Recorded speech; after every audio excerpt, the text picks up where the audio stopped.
Donnie and Dolly. The team is supported by ableauctions.ca. Closing your business? We can help. It is Monday, and all of our guests today, including Ian Furness, standing by, sponsored by Basant Motors. Check out their 34th anniversary sale happening all month long at Basant Motors. Check out the details online at Basant Motors, BASANTmotors.com, or visit their showroom at 16315 Fraser Highway in Surrey. Just before we get to Ian Furness, our Bayside inbox, famous Judds through time. Oh. We mentioned Moldover and Strunk.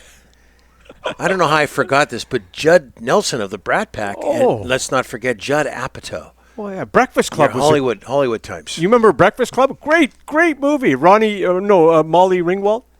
Yeah, it was a great movie. Not Ronnie, but Molly Ringwald. Her brother's name is Ronnie. No, just stop. It was a great flick. There were so many good young stars in that movie. Yeah. Okay, Nelson. Let's bring in Ian Furness from KGR Sports Radio and the Kraken Hockey Network. Ian, thanks for doing this, sir. How are you? Do you know any Judds? You know what? My brush with greatness. Mm-hmm. I spent time with Judd Nelson one night. In 2001 at the All-Star game here in Seattle. There was a reception.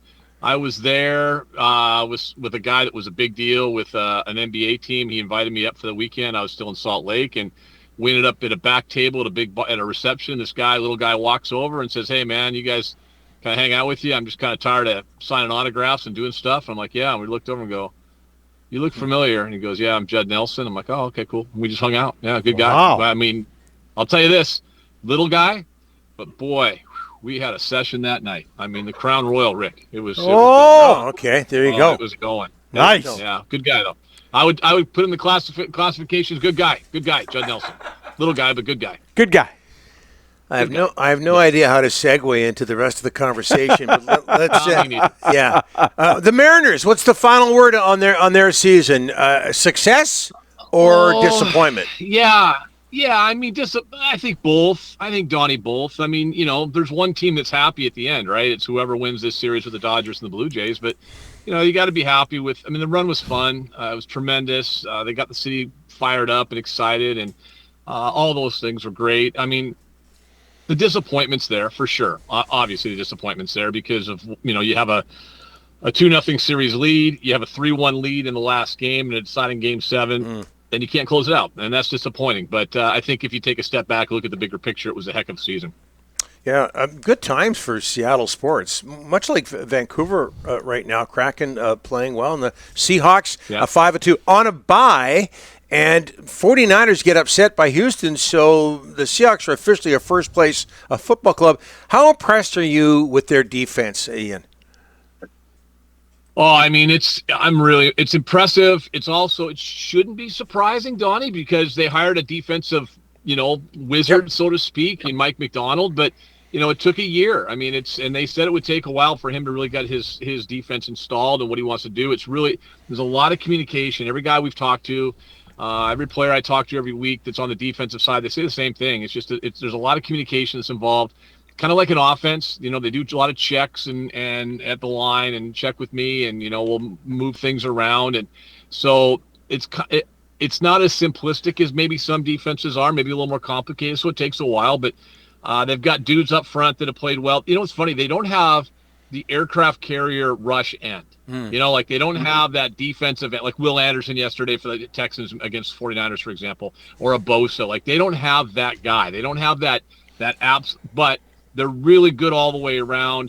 They should get healthier this week for Sunday Night Football against Washington. With we assume that Julian Love and Devin Witherspoon will be back, and it's just Mike McDonald's done a great job so far. All right, let's talk about your hockey club. Let's get going. This is a great start, best start in franchise history. 5-2-2. Everything's going good. What do you like about this start, Ian? What's impressing you the most?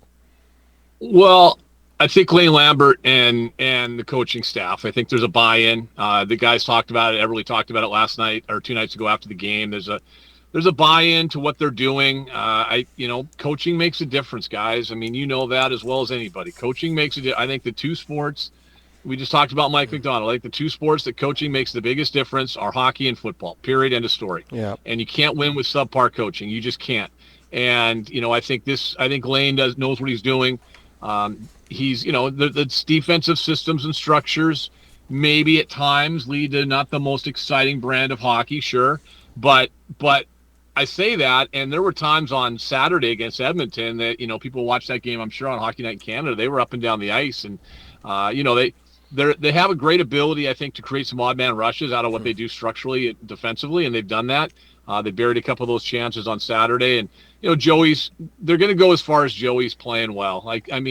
Good Joey, they can beat anybody on any given night, just because of how they play. Bad Joey, and it's tough. I mean, he was great against Edmonton. I mean, phenomenal against Edmonton. If they have average goaltending that night, they probably don't win that hockey game. So, but we expect that. I mean, Joey's playing like a number one. He kind of is like the most underrated number one in the league, I think. It's funny how he flies under the radar. Even with USA Hockey, he's like the number 3.5, 4 guy right now for the Olympics. So it's strange to me because I think he's playing at a level that's higher than a lot of guys in the league. I think he's better than Swayman myself. But he's playing great. Lane's got it going. Chris Taylor running the power play does a really good job with that. We see a big difference just in terms of puck movement. Penalty kill needs to get a little better. There's no doubt about that. But no, overall, you know what? They're playing well, and they're playing like the team that went to the playoffs 3 years ago. We just talked about Seahawks not having that aircraft carrier, right? Like they don't have that hammer defensive end. Seattle doesn't have that hammer offensive guy, but they run 4 lines deep, and their fourth line has played great the last few games. And when you can roll 4 lines out there, that's a pretty good thing in the NHL. Well, we saw with Braden Coots how young players, it's tough in the NHL. You got a young player there, Berkeley Catton. High pick in the Western Hockey League, high pick in the NHL, 4 games, 2 assists. What are you seeing there? You think he can stick for how much longer? Yeah, I think he's going to stick around. There's no reason to send him back. Braden's younger. Braden was a drafted player this year, right? And I like Coots, good player, but like he's a year younger. And in the sense, like Berkeley's 19. What's he going to do back in the Western League? Here's the thing. The eye test, he doesn't look out of place in the NHL. He just doesn't. And he had been playing on a line with McCann out, with Eberle and Beniers. I think he makes Matty better. I think Matty's playing some of his best hockey he's ever played, and especially 200 feet. Matty's so good at his own end. Berkeley sees the ice so well. He's got a great hockey sense. I know that's an overused term, but he does. You watch him play. He needs to score a goal. That would be good just to kind of get that off the zero out of there. But he had an assist in the first goal against Edmonton today. A great play along the wall in the defensive zone. Just a great play. And he was able to find Matty and 2-on-1. Thanks for coming. So, you watch the kid play. He can play at this level. They put him on a line. Lambert juggled the lines in the third period against Edmonton, which is he does that every now and then. But this is like he really juggled him a little bit, kind of shortened the bench a little bit. But he had him out there with Shane Wright and Ryan Winterton. Winterton's got great speed. I like that line, to be honest with you. Young guys out there, they're going to be here for a while. But, Berkeley, there's no reason to send him back to the Dub. And they can manage it. You guys know how it works. They'll manage it. When McCann comes back, Cockle comes back, he'll be in and out of the lineup, and then all of a sudden we'll be in December, World Juniors. He's gone for 3 or 4 weeks, and away you go. So I think they'll manage it that way this year. And by the way, you mentioned Joey earlier. You were talking about Joey Decourt. I don't think you mentioned his last name. Were you that close to all the players? Yeah, what's going on there? I don't know. If you're that close, his real name's Joel. So, but we call him Joey. I just, I hear that. I hear the chants of Joey in the rink right now as we speak. But no, we're not that. I'm not that guy. Don't worry about that. I'm never going to be that guy. I think his first name is actually Judd. Judd. You may want to look into that. Yeah. I see more. Listen, man. I don't have time for more research. I got enough going on. We got a game.